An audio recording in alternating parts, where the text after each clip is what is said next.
So there's been a lot of talk about how Europe must step up in this negotiation for peace between Ukraine and Russia. There's been a lot of talk about Europe being sidelined in these negotiations. Or in the case of Donald Trump, there's been a talk of straight up Europe being dismantled in some capacity. And by Europe, I mean, of course, the European Union. There's been a leak of an extended version of the United States defense plan. And in it was a list of countries which the United States want to pull away from the European Union and work with separately. Among them were countries like Poland, Austria, I believe Hungary was on that list as well. Europe is very inconvenient to the United States because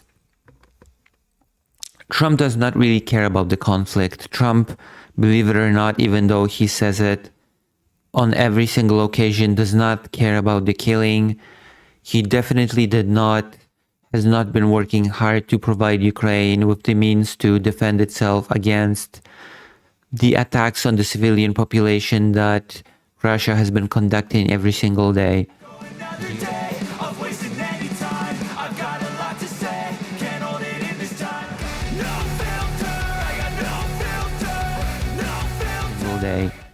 The United States has done nothing to alleviate the suffering of the Ukrainian civilians.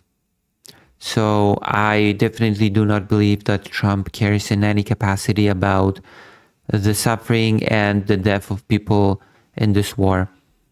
But what he does care about are things like oil, gas, rare earth minerals, which is why he signed a deal with Ukraine. The promise of that deal would be continuous US support for Ukraine in the war if Ukraine allowed the United States to establish business within its borders.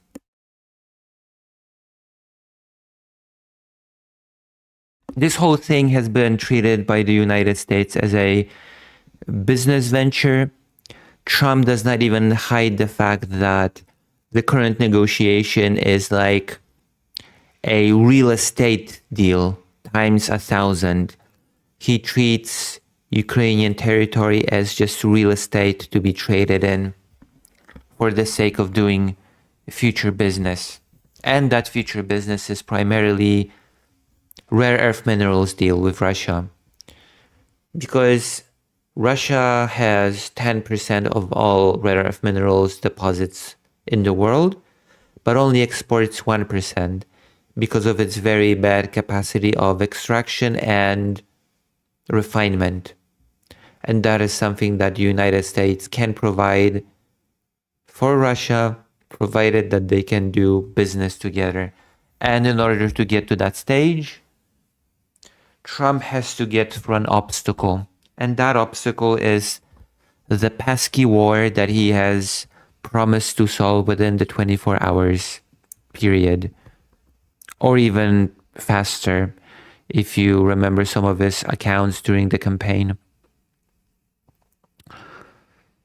And one of the important topics that has been talked about is that Ukraine supposedly has no cards in this conflict. That is something that Trump has repeated time and time again. Russia is bigger, Russia is stronger, Russia has all the advantages, and therefore Russia must get its way. You have no cards, you have no leverage, you got nothing. And while this is not exactly true, one of those cards potentially through which Ukraine could get a far better negotiation position are the frozen Russian assets. Over 200 billion euro of frozen assets that are currently held by Europe. And These assets, of course, have been frozen due to the illegal invasion that Russia has initiated in 2022, the full-scale invasion of Ukrainian territory. And ever since then, the European Union has been renewing this temporary freeze of the Russian assets. There's been a lot of discussion on how these Russian assets could be used to support Ukraine, because Ukraine is in a perpetual need of more funds, more aid, more support. And Ukraine is going into the next year with a large budget deficit that it has not figured out yet how to plug. And of course, since the United States have all but abandoned Ukraine when it comes to military aid, that is something that Ukraine also finds itself in desperate need of right now.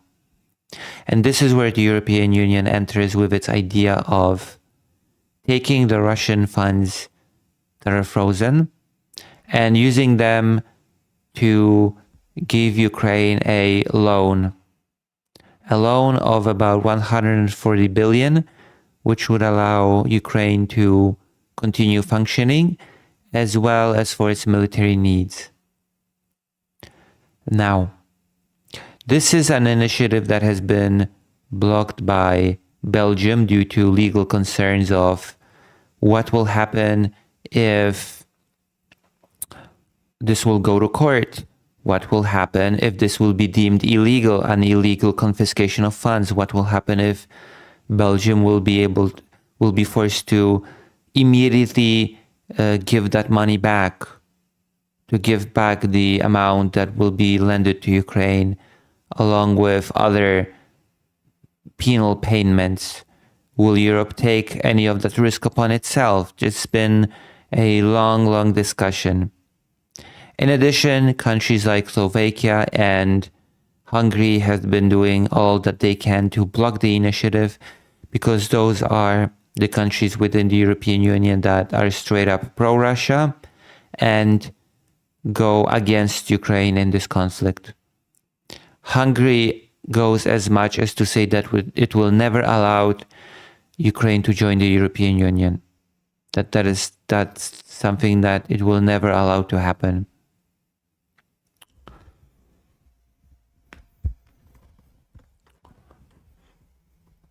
As time is running out, and of course there's the United States that is lobbying to stop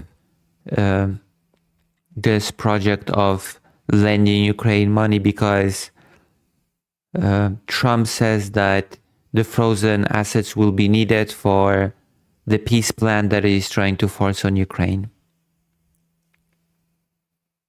So, as time is running out, as we are entering the year 2026, the European Union has decided to go from sanctions to seizure. It has invoked the I don't want to say article, but yeah, it's article.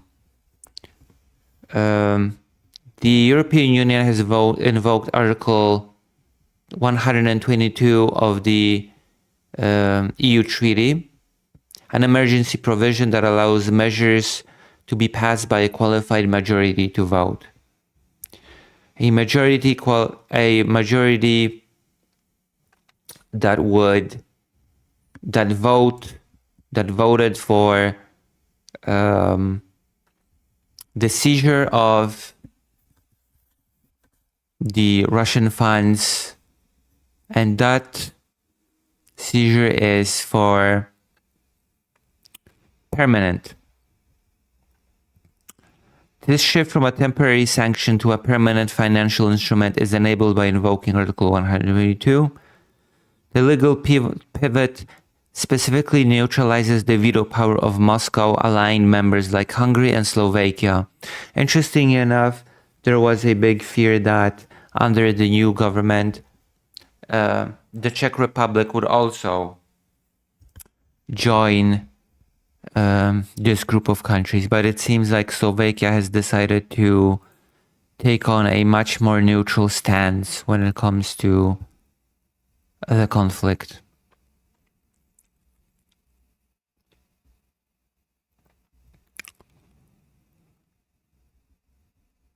So the objections of these countries have previously threatened the continuity of the sanctions, of the blocking of the Russian funds. And of course, this is done to secure these funds for the reparations loan. The reparations loan for which the negotiations are ongoing. This marks the EU's most aggressive financial move yet against Russia, shifting from temporary sanctions to potentially permanent seizure of sovereign assets. By moving to permanently repurposed sovereign assets, the EU is setting a precedent that could reshape the principles of reserve security, potentially prompting other nations to reassess the safety of holding assets in Western jurisdictions. For Ukraine, the plan offers a crucial guarantee of multi-year funding, directly linking Russian state wealth to Kyiv's ability to sustain its war effort. Because keep in mind, while everybody is hyping up the peace negotiations that are happening now, some people saying that we are on a cusp of a breakthrough, which I do not believe. Some others say that this conflict is far from over and that it will definitely not end in 2026. Despite its strategic intent, the plan is fraught with significant and unresolved risks. Belgium, as the custodian of the vast majority, 185 billion of these assets at the Euroclear depository, faces disproportionate liability and fears successful legal challenges from Moscow. That is exactly what I've been talking about. That would force Belgium to pay the full amount back right away. To secure Brussels' agreement, the EU is preparing a complex burden-sharing guarantee, wherein other member states would cover their proportional share of any future financial repercussions, a novel arrangement that itself remains untested. Poland, I think, would chime in a little bit over 10 billion in this arrangement. In essence, the EU is making a calculated gamble that immediate strategic necessity outweighs long-term systemic risk.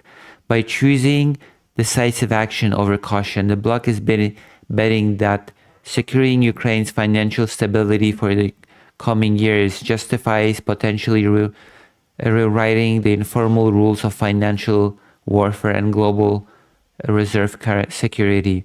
Success would demonstrate unprecedented European resolve, directly weaponize Russia's state wealth against the Kremlin's aggression, and establish a powerful new tool of collective economic defense. Failure, however, could lead to devastating financial liabilities for member states, a loss of trust in the EU as a secure financial destination, and a fractured legal precedent that weakens the bloc's standing in future geopolitical crises.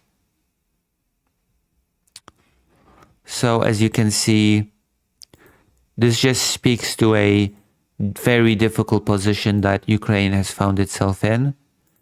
This just speaks to just how much pressure is being put on Ukraine by the United States. And this just speaks to how much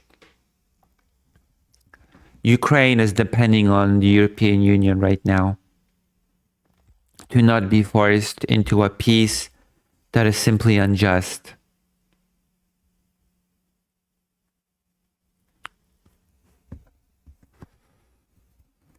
This is a situation that is unprecedented, but I feel like it's time for Europe to do some more aggressive and, well, bold moves The time for caution is long gone. Ukraine is being pressured into something that would open the gates for a future invasion for Russia. Not just in Ukraine, but in other countries as well. If Russia would be able to rebuild its economy, if Russia is able to rebuild its economy, rebuild its army, then considering the weakening of NATO as a bloc, considering the weakening of any assurances that NATO provides to its member states, namely the weakening of any assurance that the US would support any country that would be under attack, this peace would all but guarantee that Russia would continue its aggressive course in the future. And this seizing of the Russian assets is one way in which Ukraine is doing its best to guarantee its security.